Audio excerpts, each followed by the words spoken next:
Thank you all for joining us. I'm super excited to see all of these people who are interested in attorney wellness. I think it's an exciting topic. My name is Alicia Louis-Sinescu. I am co-chair of the Professional Development Committee, along with Sarah Bowen, who is also on this call. The Professional Development Committee does exactly that. We work to bring programs that will help develop all of you as attorneys. And we thought that we would start off some of our programming by spotlighting wellness and attorney well-being. And I thought there was no better person in my mind who could facilitate a discussion on that than Kim Nicol. Kim Nicol and I are friends and former classmates from law school. Goes back for a bit further than I'd like to admit, but Kim has had an amazing career.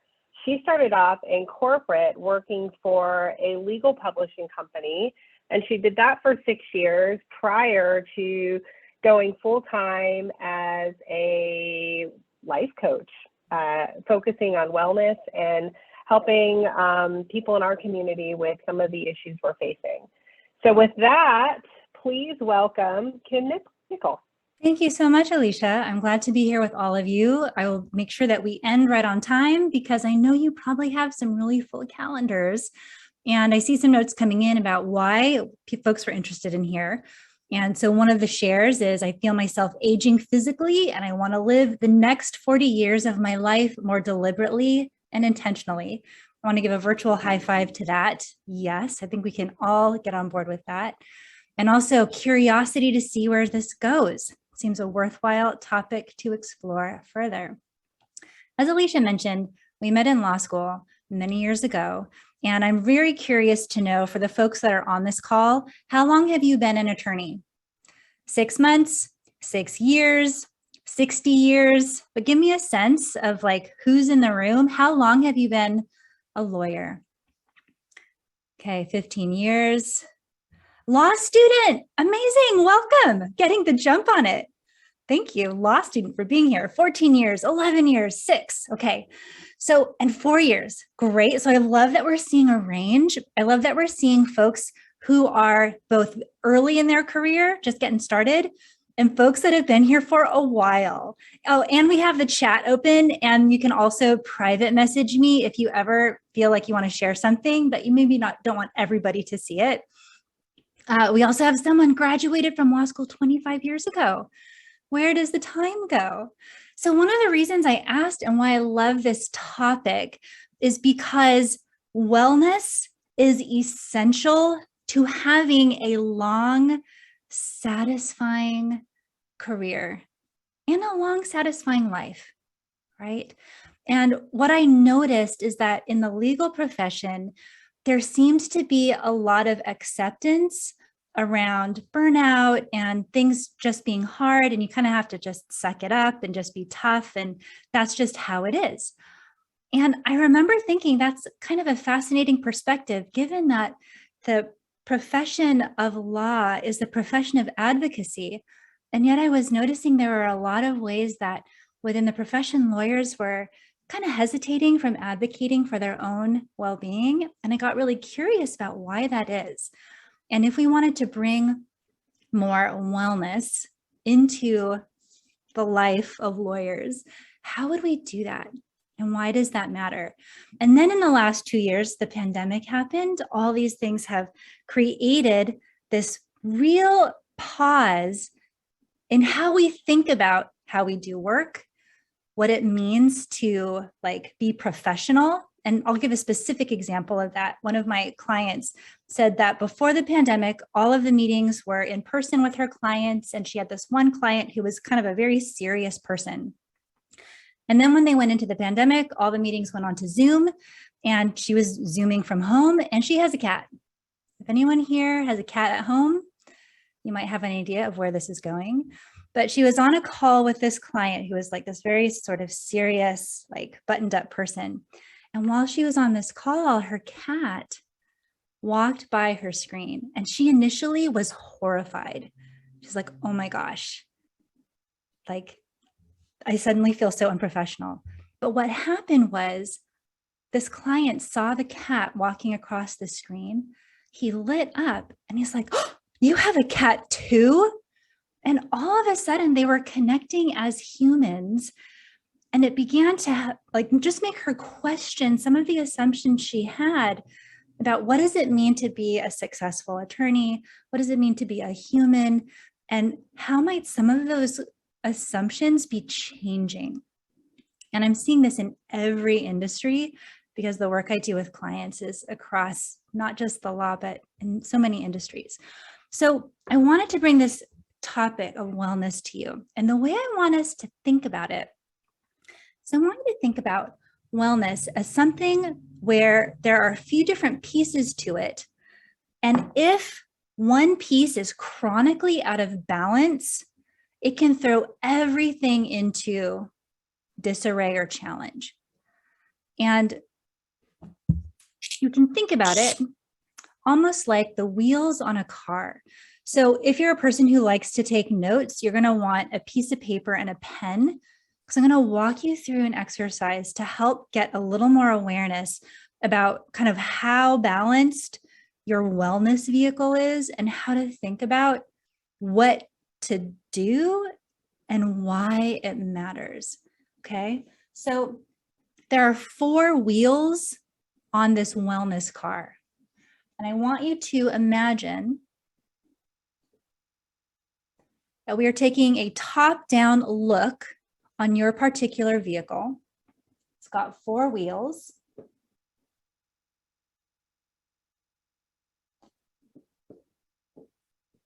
And we're going to turn this into 4 different quadrants. Now, one of the things that I find that happens a lot is we get really judgmental because we have kind of a perfectionist inside, like an inner perfectionist. Does anybody have that? Sometimes it might show up as an inner critic, but it's the inner perfectionist that wants everything to be exactly right all the time. Okay, yes. Private chat, yes. Okay, now number 1, being a perfectionist is actually really great for being a lawyer, right? Because precision matters, accuracy matters. So the sense of perfectionism in and of itself is not a problem, but it can definitely get in the way by turning into self-judgment. So as we explore these 4 different quadrants of wellness and well-being, I want to just give you a heads up that if you're already starting to feel self-judgment, just set that to the side for a moment. If you start to notice that you're already thinking of the things you don't do well enough, just for a moment, set that to the side, okay? We're going to do something slightly different. So you've got 4 quadrants. Now the first one, this is simply true because you are a human. You have a physical body. Yes? Yeah, you have a physical body. So our first quadrant is your physical body. And there are exactly 3 things that your physical body needs in order to have a sense of well-being. It needs rest, it needs nourishment, and it needs movement. Now, when you think about the current state of your physical body and how much rest, how much nourishment, and how much movement it's getting, I want you to give yourself a rank on a scale of 0 to 10, 10 being best ever, everything's amazing, to 0 being like, I completely forgot I had a body and I haven't even had anything to eat all day because I've just been so focused on my work. From 0 to 10, how would you rank the current state of your physical body? And you're doing this just for you, so you don't have to put it in the chat if you don't want to, okay? And it's so important to remember that we're not comparing your present to your past, right? So I'm in 40, how old am I? I'm 47. I'm not comparing my 47-year-old self to my 27-year-old self. I'm just saying in this moment, how am I doing with that? With rest, with nourishment, and with movement. And once you have your number, The next question is, why is it that number? And I specifically want you to pay attention to the gain. What makes it like a 5 instead of a 3? What are all the reasons why that number is lifted up from 0? And this is a practice of appreciative inquiry. So we're looking at what is creating the presence of that, not falling into the gap of what am I not doing good enough? And as you think about what is it that raises that number up from being lower, I want to invite you to put into the chat, what have you discovered? What is it for you that lifts your number up? What is creating your current level of well-being for your physical body? In like 3 words or less. Okay, so free time.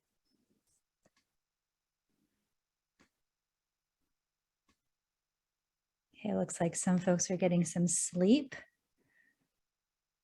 What if one of my numbers is 0?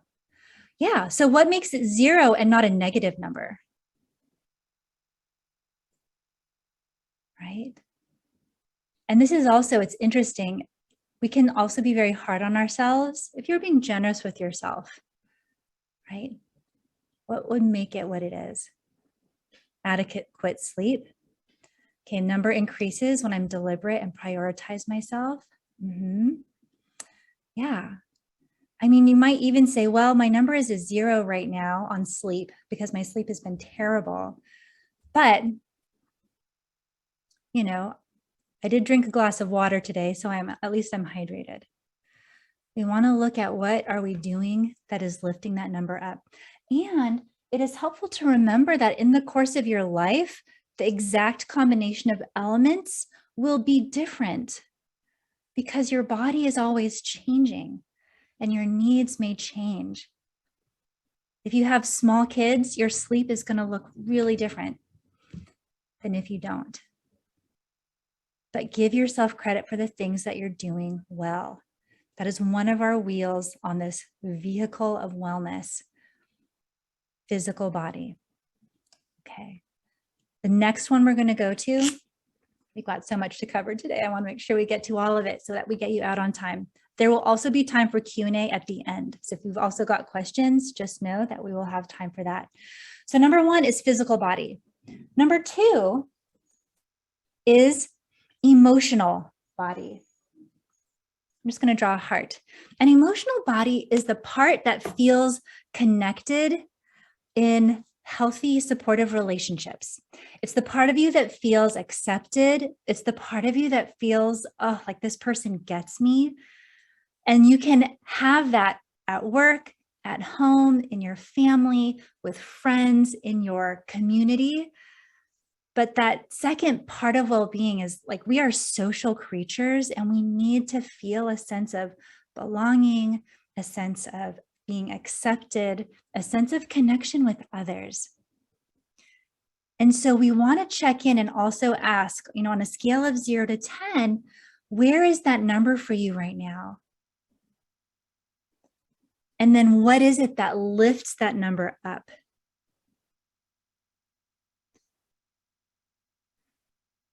When our sense of connection is either overlooked or disrupted, like over the course of life, it goes up and down. We have different levels of, emotional, relational stuff happening that has a huge effect on us. I had a client who was really struggling at work. And as we were working together, it turns out her biggest issue was not actually work, even though it was demanding. Like her biggest issue was actually her marriage. And there was some trouble and some strain in her marriage. So all of her emotional energy was going into her marriage and repairing that. And then she had like no emotional energy to connect with people at work. And she was really impatient with clients, and it kind of rippled out. And she started to see, like, why is work so difficult? Like, why is everyone so difficult?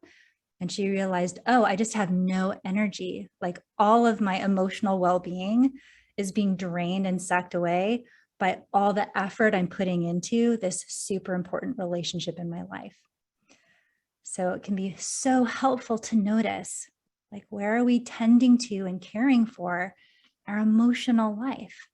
And this is also why there's so much conversation around psychological safety, around wellness at work, around how do we manage clients in order to create a great working relationship, because all of that matters and it plays out in how satisfied you are in your life, in your career, in your work, and in what's possible.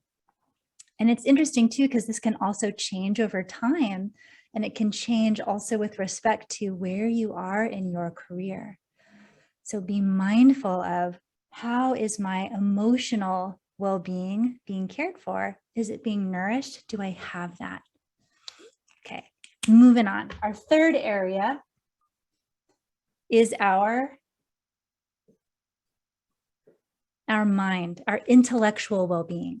Now, intellectual well-being is the part of you that loves to learn and that likes solving puzzles, that gets really interested in understanding and kind of teasing apart and putting things together.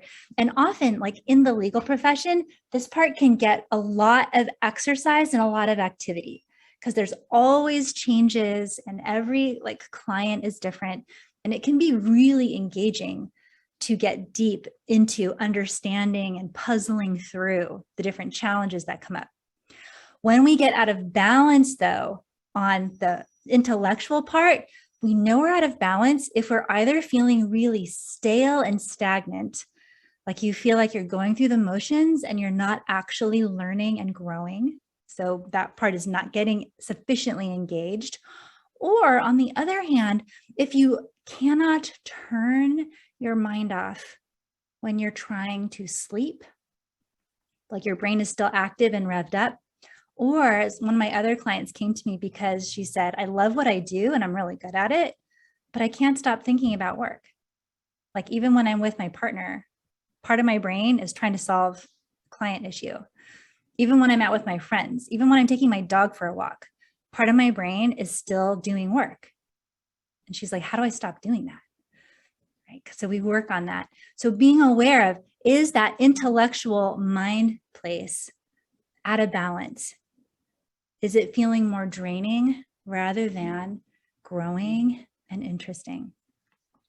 And then our fourth wheel on our little wellness vehicle here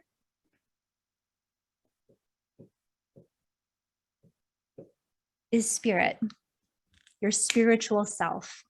And by that, I mean specifically the awareness that you are part of something that is bigger than you are. That awareness that we are alive for a certain amount of time and we get to choose to use our time, and then we're done. Like the idea that life is temporary, that we're part of something bigger. So for some of us, our sense of spiritual well-being and spiritual connection is the question of legacy. What am I leaving behind? And what I see often too, as we go longer into our careers, we really start thinking about legacy and wanting to help and nurture and train up and support the incoming class in our profession.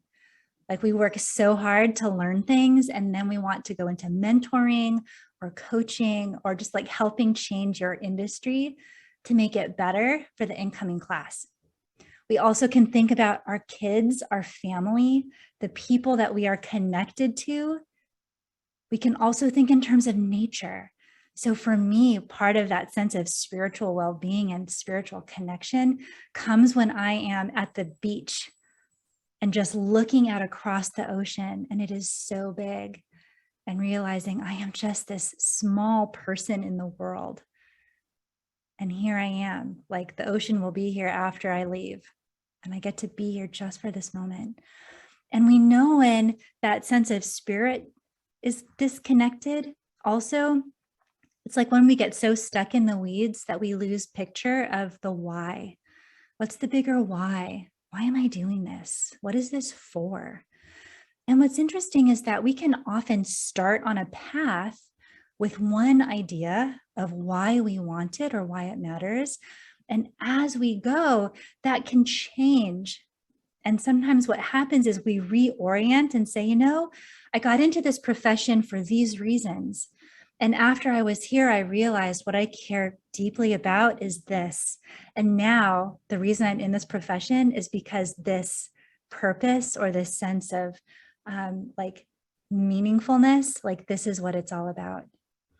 Like as humans, if we don't have a sense of why am I doing this? What is the meaning for me of this? It's really hard to stay interested in something.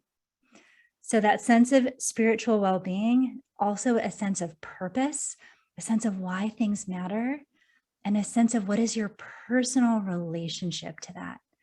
If you're feeling too stagnant, too in the weeds, too much like you're just trying to live from one day to the next, getting like stuck in the grind, it can mean that that piece needs a little bit more attention.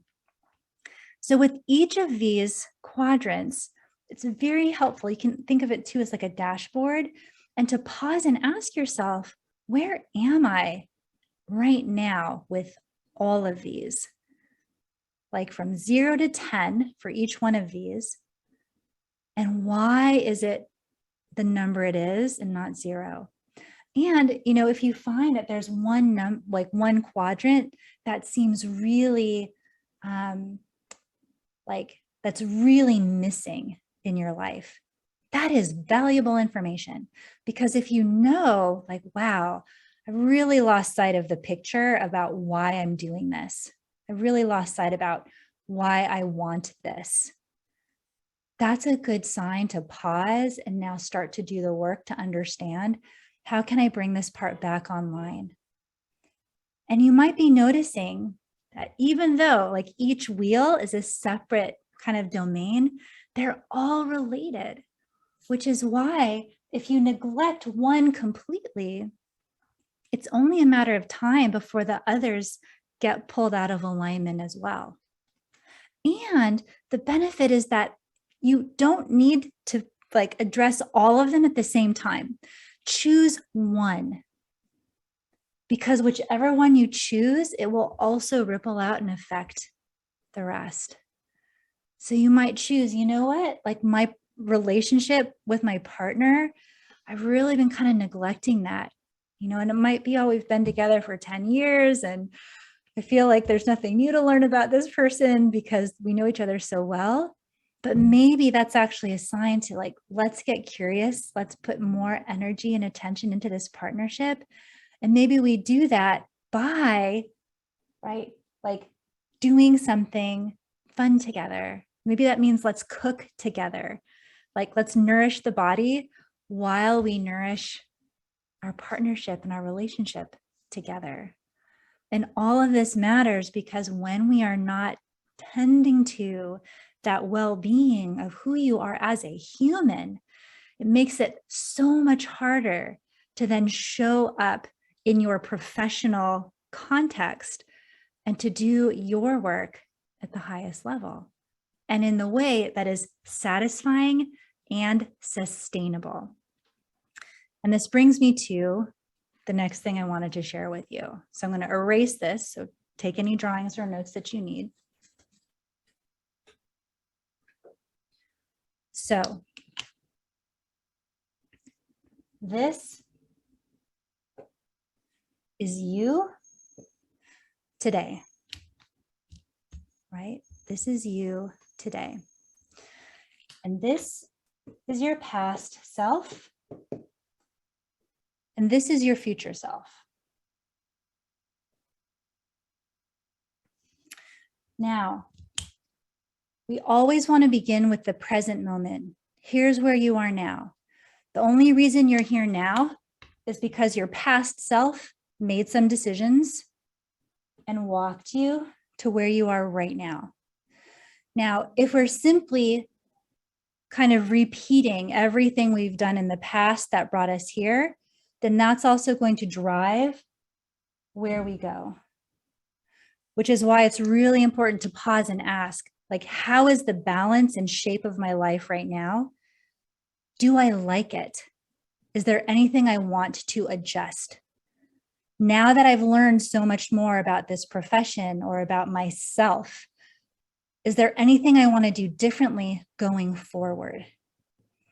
And that requires some energy, some pausing to reflect and notice so that you can be intentional about what you do going forward.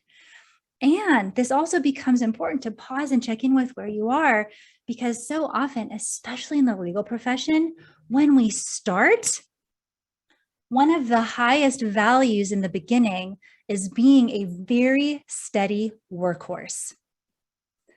I'm going to show up. I'm going to work really hard. This can also intersect with like a lot of experiences that we have as kids growing up in our family of origin, the message or story of you just need to work hard. Now, my mom grew up in the Philippines. My dad grew up in the Midwest. They met in the Peace Corps. It's a whole story. But growing up in my family, one of the messages that I heard a lot of is you just have to work hard.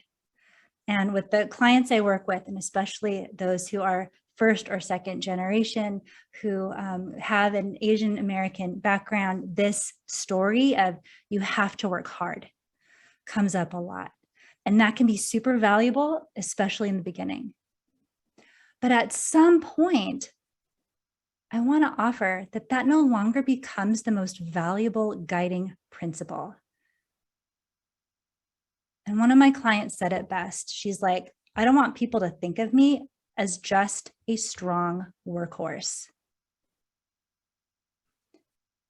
She said, I am now at a stage in my career. I want people to see and understand me for being a strategic thinker.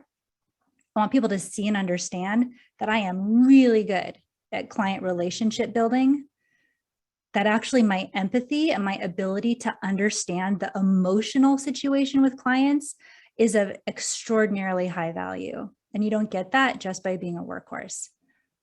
You might also get to a place in your career or your life where you say, I simply don't want to work the way I have been working.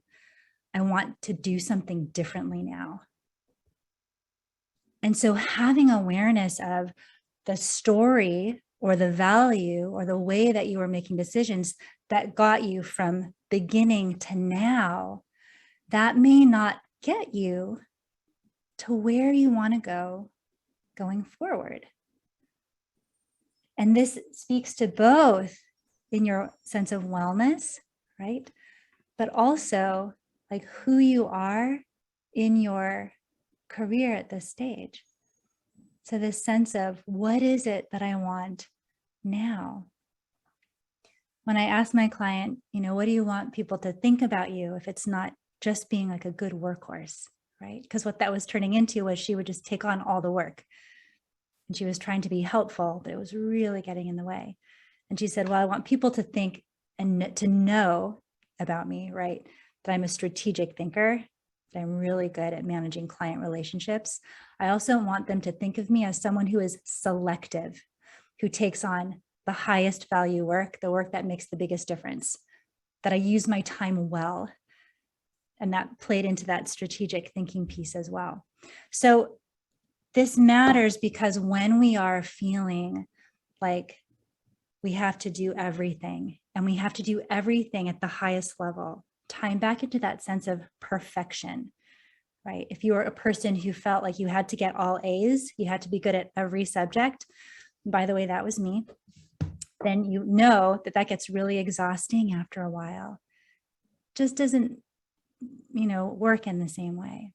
So being very mindful of what your achievement engine is connected to, keeping awareness about where is your well-being, because that is yours to take responsibility for and to care about, and to decide what is it that you want going forward. And what are the stories you've been telling about how that's going to happen? So two of the things I wanted to speak to you about was this sense of perfectionism and being hardworking, and how that can be like a really mixed blessing. On the one hand, perfectionism is great in law. As I mentioned, it's important to be precise and to have a very high standard for the work that is done. Being hardworking is a beautiful value. Super important, super fantastic. But they can get in the way as you're thinking about what's next and how you're going to grow into the next level of your career, what your well-being needs now. And so I want to offer a way to think about things slightly differently, and especially around like the perfectionism part, the idea that I have to be good at everything, which is interesting because it's like you never get there. You can always find something that you think, oh, I should be doing better. And all of that gets really draining. So a way to think about it instead of thinking I need to be great at everything, instead you want to have awareness. These are the things that I'm good at. This is the one thing I'm going to focus on getting better at, and here's why. So bringing a strategic perspective. Here's what the one thing I want to get better at, and here's why. Understanding the things that you're not great at and being completely okay with that, and then managing for them. So for example, if you're a more seasoned attorney and you've got someone new that's coming on and you're onboarding them and getting them up to speed, you might think, I am great at doing everything, but I'm actually going to develop my delegation and my mentoring skills, which means I'm actually going to allow some of this, like I'm going to make a strategic and specific choice to let this newer associate take this on, knowing they might not do it perfectly, but that's by design because this is how we learn, and this is how we learn where the gaps are so that we can bring them up to the standard where they need to be. You might decide, where I'm at now in my career is I need to get a lot better at public speaking because that will help me both communicating to the other folks in my organization. It will also help as I'm going out pitching for business, building relationships with clients, especially if it's all online and that feels stressful. You might decide the thing I need to get better at is this, and decide why. And then we let go intentionally by design the things that are not like as perfect. That is what leaders do. Make strategic decisions.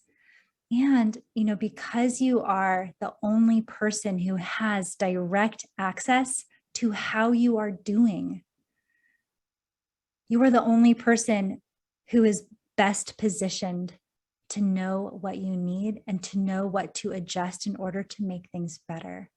Like it really is up to you. One of the other things I see a lot, so with perfectionism, what happens is we compare ourselves to an imaginary version of ourselves, or we compare ourselves to other people that we imagine are doing things perfectly. And this is different than being inspired by.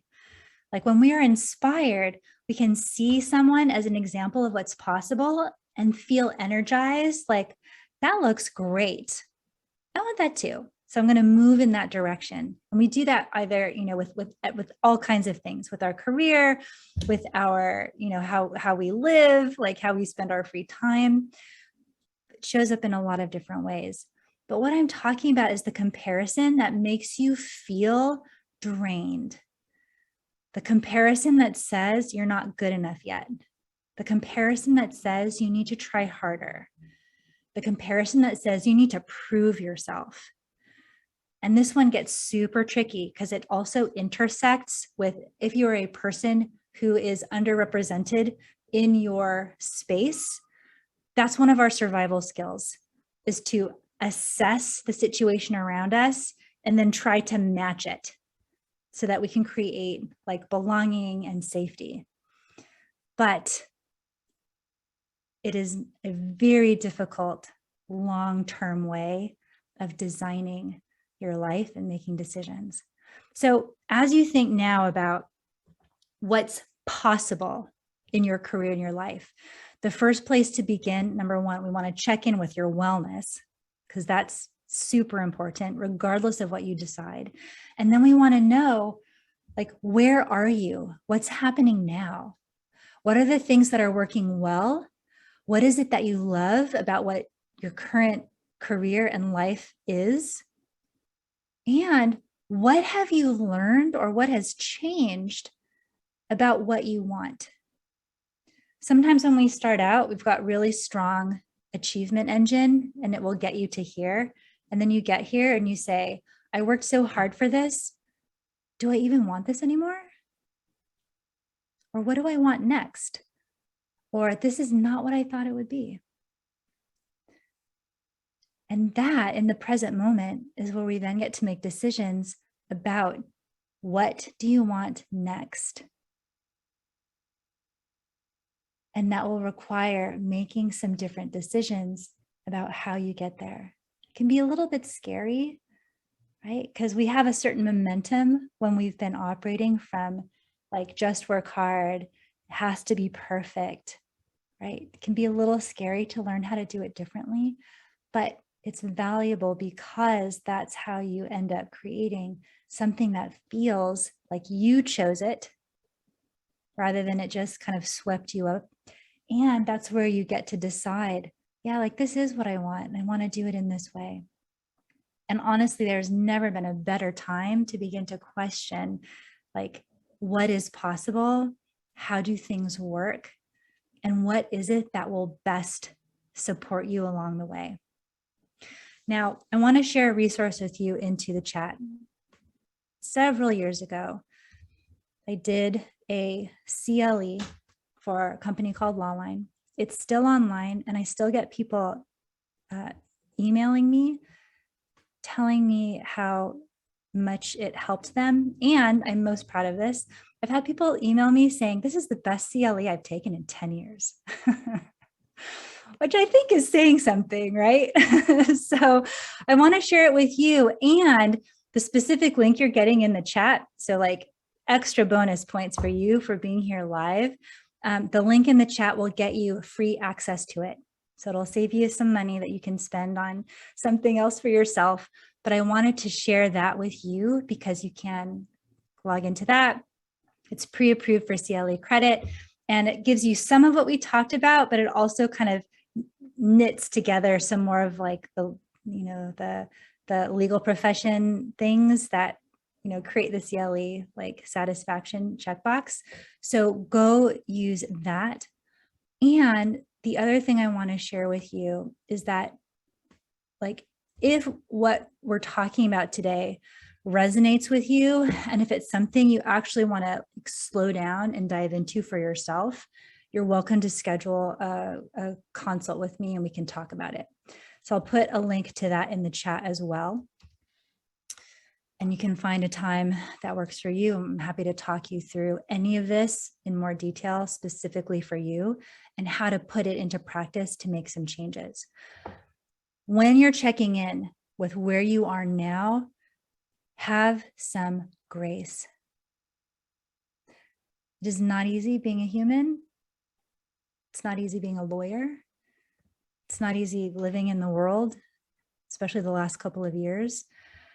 So give yourself permission to be human. Notice the things you're already doing well. Give yourself credit and realize that things can change. It might be a little bit scary, but it's totally doable. No matter what your past has been, your future is yours to write. You get to choose what that's going to be. So we have a bit of time left, and I wanted to make sure that there was room for questions.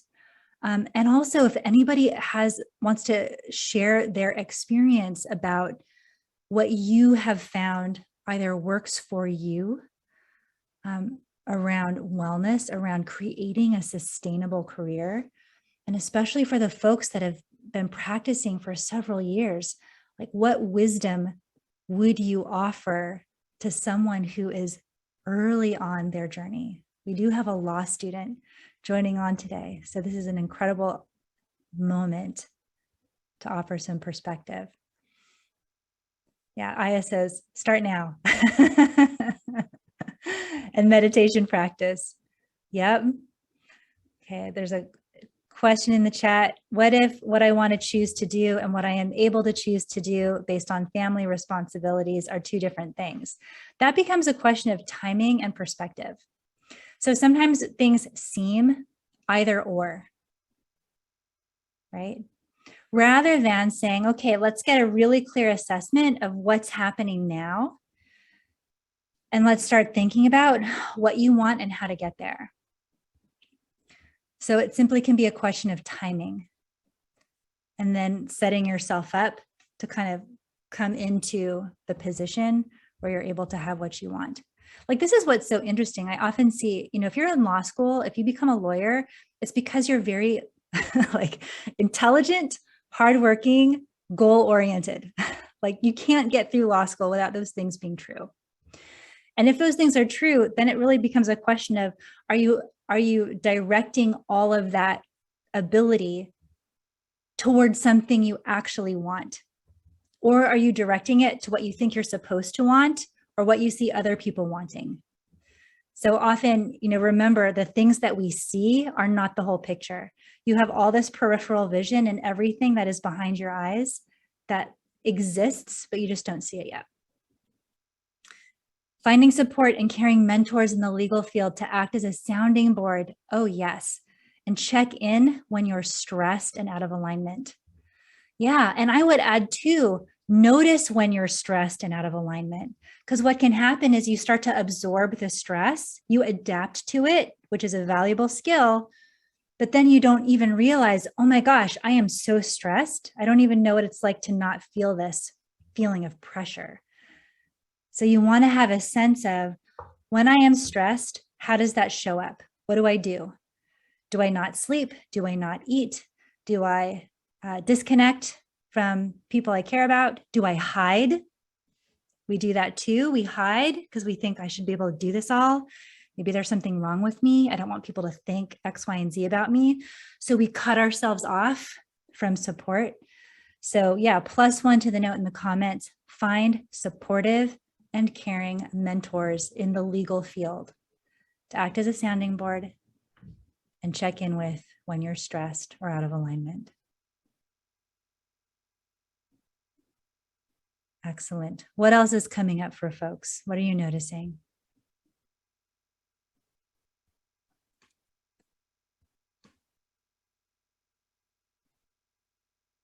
I feel like I just did so much talking.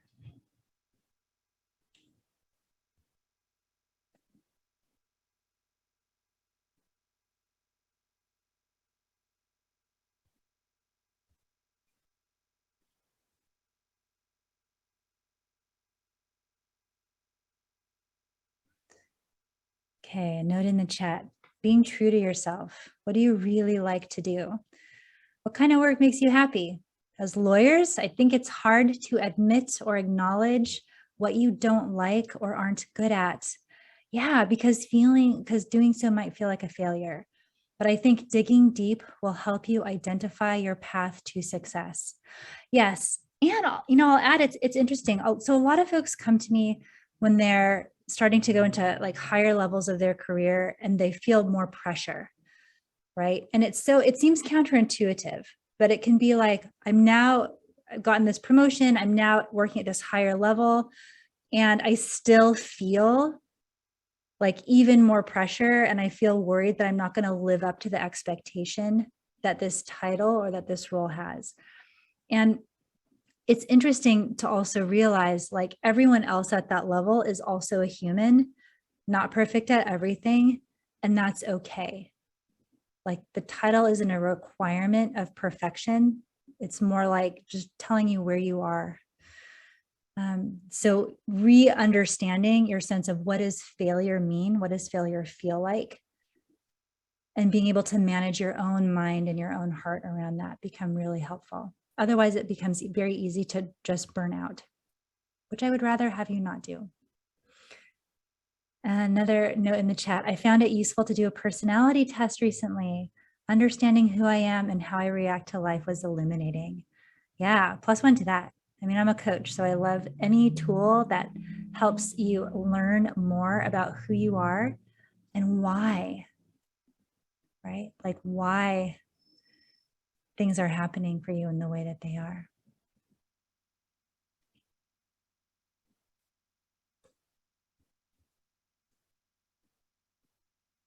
I so appreciate everyone that has been here for this entire time. I know folks have a lot going on. It also matters that you care about your well-being, because you also, whether you realize it or not, become a role model for others in your industry. So you become the example of what it is to be a lawyer. And I know for me, when I came into the profession, when I became a lawyer back in 2005, which I still feel proud of, by the way, I have zero regrets about that. But I remember looking around and thinking, I don't see anyone who actually like shows me a way of being successful that I actually want. And that was also one of the reasons early on I thought, gosh, I might not be in the right place here, because I'm not seeing something that I actually want. This is quite different than what I thought. I feel like I need to be doing something else. So you end up becoming the example of what is possible by choosing to care about your own well-being. And that can include learning the skill of boundaries, which is really about making an agreement with yourself about what you're available for and what you're not. Boundaries are amazing for building great client relationships. We often have more ability to influence that than we think, which can make all the difference in your day-to-day. As well as, learning how to bring boundaries into the way that you work with colleagues and other folks. So there are lots of different ways that you can continue to develop and grow your well-being and your capacity for it.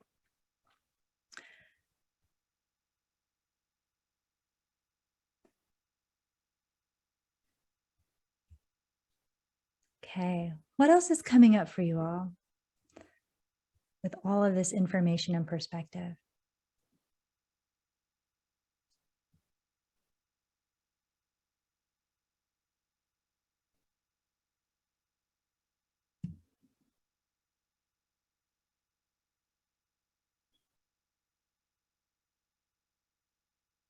And there's a question. I don't accept workplace EAP, but I do have a lot of clients who have had their work pay for them to work for me. And that often comes out of a professional development budget, or, different companies work differently. So that's something we can talk about if you want to book some time with me, and we can talk through how that can work. Which is, yeah, and definitely. So comment, you should all pat yourselves on the back for showing up today. Yes, 100%. Sometimes success is not about doing more. Did you know that? Sometimes success is about doing less. It's about being very selective and intentional about what you're choosing. And it's about taking care of yourself. Yeah, and creating less toxic workplaces. Cheers to that. Yeah, you're so welcome, Lisa, and so glad for everyone who attended today. Yeah, it's so interesting. I love I love the work I do. And if there's any way that I can help you with any of the stuff we've talked about, please reach out. Like, your well-being is important for you and also for your families and everyone that you work with. So let me help you, and happy to chat with you offline anytime.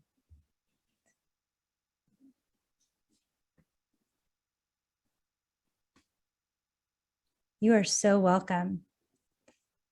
Yeah. And look at that. We are wrapping even early. So yeah, pro tip, don't schedule meetings back to back. Schedule them for 5 to 10 minutes less so that you always build in some breathing room. Small scheduling hack. I'll stay on if there are additional questions. And also maybe at this point too, we can pause the recording. I'm going to pause our recording.